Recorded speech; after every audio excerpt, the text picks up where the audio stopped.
This is a Would You Rather Bryce Young edition. Let's start hot. I'm throwing you the fastball. CJ Stroud. CJ Stroud. I'm taking CJ Stroud. I'm still going Bryce Young. Okay. What's Bryce Young do better? Move on getting outside the pocket. His pocket presence itself is better. He's ability to more extend mobile. plays is better. I think CJ's arm is stronger for sure. I think so too. You can argue Bryce Young is more accurate. He is. His ball placement is spectacular. Yeah, I think CJ's pretty accurate too, but Bryce is accurate. I'm still going to go CJ Stroud, but I think the grace that is being given to CJ Stroud now wasn't being given to Bryce Young as a rookie when CJ had an incredible season. But I'm still going to go CJ Stroud. Next name up. Now we're just going to rattle off some number one overall picks. Okay. Baker Mayfield. Bryce Young. Mayfield. This year, there's more of a conversation. Baker's been horrendous. When you if you're looking solely at this year, you can say Bryce Young. I'm looking last 2-3 years, and I'm taking Baker. I would still if take you, Baker. if you go last 2-3 years, then of course I would say the same thing. That being said, You think moving forward, Bryce Young's better than Baker I Mayfield? do think that. It's not crazy. Baker's just been so bad this year, and I want to give him some grace because of the shoulder injury that he had against the Rams. Because before that, he had been playing, he'd been playing well. The first month of the season, he was in MVP talks, and I feel like it definitely slowed down since that Rams game and the injury. It's been really bad. But what Baker has shown me over the last couple of years is a way higher ceiling than what Bryce has. You have to look at what Baker's had to deal with the amount of injuries throughout that offense throughout the last 2 years. But now they're healthy, and I feel like they are healthy the worst now. game they've played. Yes, that's true. I'm going with Baker All Mayfield. they've done is surround him with talent. Oh, yeah, and he's got a ton of talent. I'm going with Baker Mayfield. Next name up, Trevor Lawrence. Trevor Lawrence. Trevor Lawrence. The highs by Trevor are so high. I'm taking Trevor here, but I feel like 4 or 5 weeks ago, when you're looking at these two quarterbacks, they're neck and neck. The way Trevor's playing, it's just impossible to take He's been insane. a couple quarterbacks over him. I'm going Trevor Lawrence. Next first overall pick, Kyler Murray. I'll go K1. I'll still take Kyler Murray. So you're taking Kyler over Stroud? I would. So you're still banking on the upside with Kyler? Yeah, Maybe I'm delusional because I've seen what Kyler can do. When he's at his best, he's amazing. I don't know. This year was definitely not a great example of that, but I've defended Kyler for so long. I'm not going to completely jump ship, but I'm just about right there. With the amount of injuries that he's had, just the inconsistencies in the passing game, to me, Kyler Murray is a quarterback you have to build your entire offense around. Everything needs to be perfect, and even if it is perfect, the question is, can he go on a playoff run? Can he be the engine? I feel like a couple of years ago, early in his career, the answer was yes. Now I'm skeptical. I'm going Bryce Young. my thing with K1 is his highs are highs that neither of these quarterbacks have reached. Neither has in Bryce, neither has in Stroud. we just had those highs in some years. It's been years. Yeah, it's I agree. a full 3 years. I think Kyler's more talented, right? Like, I think that's obvious to me. He's more talented, but when it comes to intangibles, I'd rather have Bryce. Leadership, rather have I Bryce. agree. Availability, Agree. I'd rather have Bryce. Agree. So, I mean, Kyler's a more talented guy, but it's just, you can't bank on him, unfortunately. I feel like This one's close, though. unless Kyler Murray goes to a picture-perfect situation where it's almost impossible to fail, I have a tough time picturing a team that is going to get a gargantuan boost with him at quarterback. Like, I feel much more comfortable in Bryce Young's projection over the next couple of years than I feel with Kyler. Like, if Kyler goes to Minnesota or Indianapolis, okay, fine. I'm going to be wrong on this. He's going to ball out. But what if he goes to like Pittsburgh? What if he would? I know they're not terrible, but do I like Kyler in that system? I don't know if I like it too much. What if he goes to like Cleveland? I don't know. It's just the options for Kyler right now feel more limited. Yeah. Where I don't know what's next in his career. Where I feel like Bryce Young, he's playing well and he's gonna continue being a starting quarterback. So I'm gonna go with Bryce Young. Next name up, another first overall pick, Caleb Williams. Caleb Williams. I respect Caleb. Yeah, definitely. Caleb's the better quarterback. Yeah, I'm going with Caleb Williams. Jackson Dart. Give me Bryce Young. Jackson Dart these last few games, albeit has had nothing around him, he's not played good. No, it's been really bad. It's not fair to throw it out, but Agreed. I kind of want to throw it out just I because, agree with like, the that. Giants it's the Giants. They have number one pick right now. I mean, am I being too reactionary? I feel like they made a mistake firing Dable. I agree. Dable was amazing calling plays for Jackson Dart. Well, yeah. And I know Dart had like injuries and stuff, but he was balling It with was Dable. definitely a mistake. In the moment, it was a mistake. was That was drafting, his guy.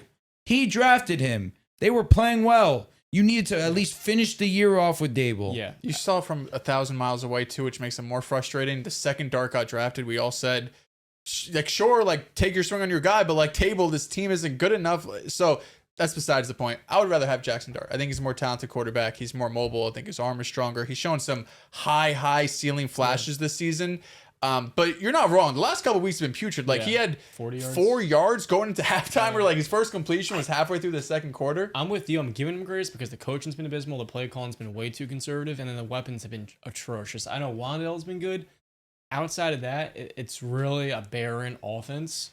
So I'm going to take Jackson Dart here. That being said, I'm worried about Dart's recklessness. He's such a great You're athlete. wrong. You're not wrong. I'm really worried about that long term. If he can dial that back in. He doesn't So I'm seem gonna to take care. Jackson That's the Dart. scary part. Yeah, I'm taking Jackson Dart here, but in a couple of years, this could definitely be Bryce He's Young. fun. He's He fun. is. You know, He Bryce Young I is, pray for him, but is he's fine. smaller, he's more slender, but Jackson Dart has more durability concerns. You're not wrong. yeah. Well, yeah, he does it to himself. Yeah, I'm gonna go with Bryce Young here. Next name up, Brock Purdy. That's a good question. I would still. They're similar. They're very similar to each other. They both have restrictions when it comes to height, comes to arm strength, but they're both accurate. And I think they run their offense as well.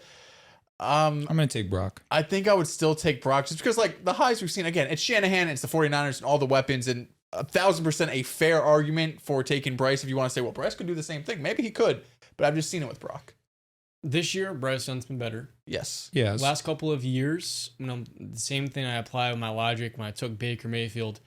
Brock Purdy's been the better quarterback. Bryce So hasn't been astronomically better than Brock, though. I'm taking this Bryce's best year this year. I'm comparing Bryce to this body of work by Brock last 2 years. I agree, So but I'm still giving Bryce grace here. But I'm saying taking this Brock. year, Brock has not been significantly worse than Bryce. No, it's been close. It's but- been marginal, Yeah. which is why I would take Brock. I'm still going Brock Purdy here. Next name up, Tua. Oh, I'm taking Bryce Young. I'd say Bryce Young. Sorry. I don't know, man. We're only getting stuck with you. It felt like an easy breezy question for Yeah, Nils go and to John. hell. I'll take Bryce. This might have been the easiest one so far. It was. You got to respect the guy who's led the league in passing yards before. You do. Nobody else has here on this list. Yeah. No, they haven't. I'm going Bryce. And last name up, Bo Nix. Bo Nix. I'm going with Bo Nix Bo here. Nix. Yeah, I'm going Bo Nix too. I'm still going Bo Nix. Bryce Young has really upped his reputation over the last couple of seasons. Really, the last two. This year has really been good for him, and they've won in a multitude of ways. Like the defense has been great for stretches. The run game has been explosive for stretches, and then Bryce Young has really played his part in stretches too.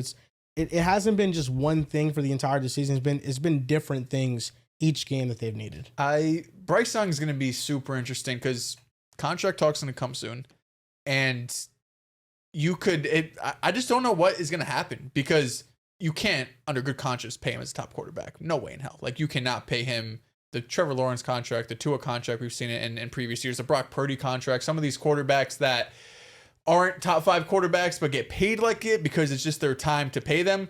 Bryce Young has not shown enough or put the numbers up to warrant that.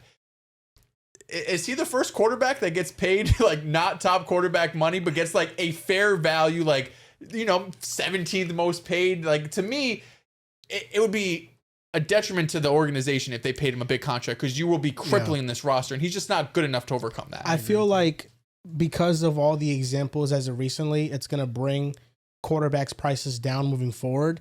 And I mean, for these mid-tier quarterbacks, yeah, like Bryce Young, I think if the Panthers offer him 3 years and 90, he should take it. that's a fair value. And I think if 3 years and 90, 30 million per season, for even 4 years, 120 It's like a Geno million, contract. with the first 2 years being guaranteed, last 2 years not being guaranteed, I feel like that is fair. What's working for the Panthers in their favor is the fact that Bryce Young's stats aren't out of this world. Yeah. So it's not like Brock Purdy, he's second in the MVP conversation. You have to pay him $50 million. It's if Bryce Young wins a playoff game or two, that's probably going to drive up his price a lot. But as it currently stands, I feel like it would kind of be it would kind of be very hard-headed for Bryce Young's agent to like demand $55 million. Part of me wonders. No, 55 would be nuts. But if he asked for the Daniel Jones contract, that's also not insane. It was like $40 million per year. It was literally 2 years, 80. Part of me wonders. It was 4,160, but you know what I mean. Sorry, Dave John, Canales, in the majority of this year, has not trusted this passing game, despite Ted McMillan being a stud, especially with Jalen Coker coming back. Jalen Coker, to me, has the skill set of a number 2 receiver. But they have reined back, and this week they're throwing the ball more out of necessity. But the Panthers have primarily been a team that shied away from passing the ball. It's a little bit like the Packers, where it was a source of frustration with Matt LaFleur. Part of me wonders, maybe this is a little, tinfoil hat here, but part of that is the fact they don't want to fully open up this passing attack, and then they can pay Bryce Young a little bit less in free agency if he is producing at a modest clip, opposed to this passing attack really being explosive. So now it's like, all right, we got to pay this guy top of the market. It's like, no. We're actually going to take this slow, because to me, it has been frustrating at times when you want to see Bryce Young, who you invested 2 firsts and 2 seconds into, kind of have the keys given to him. And the Panthers haven't fully done that just yet. Yeah, they just started doing right by him. Like Chuba Hubbard coming on, nice. Rico Dowdle, nice addition. Kind of eased up on the gas recently. Mm-hmm. Offensive line, solid, really strong. Tetaroa, really good. Let's keep it going. Let's keep it going. Cokeheads, shout out. We're trending in the right direction. Let's just keep building on this. The front office has really started to make some strong moves. Let's continue to build off this, so then we can judge fairly the play that we're seeing out of Bryce Young and genuinely see whether or not he's limiting or uplifting. Because right now I look and I still hold on to the fact that I think that he is uplifting. I agree. You gave him one guy, and he's been a huge impact player. This isn't trying to make it like Bryce Young's elevated. No, Tetaroa needs Bryce the way that Bryce needs Tetaroa. He's been excellent. The two's connection has been strong. But let's just keep building and let's see what we can do.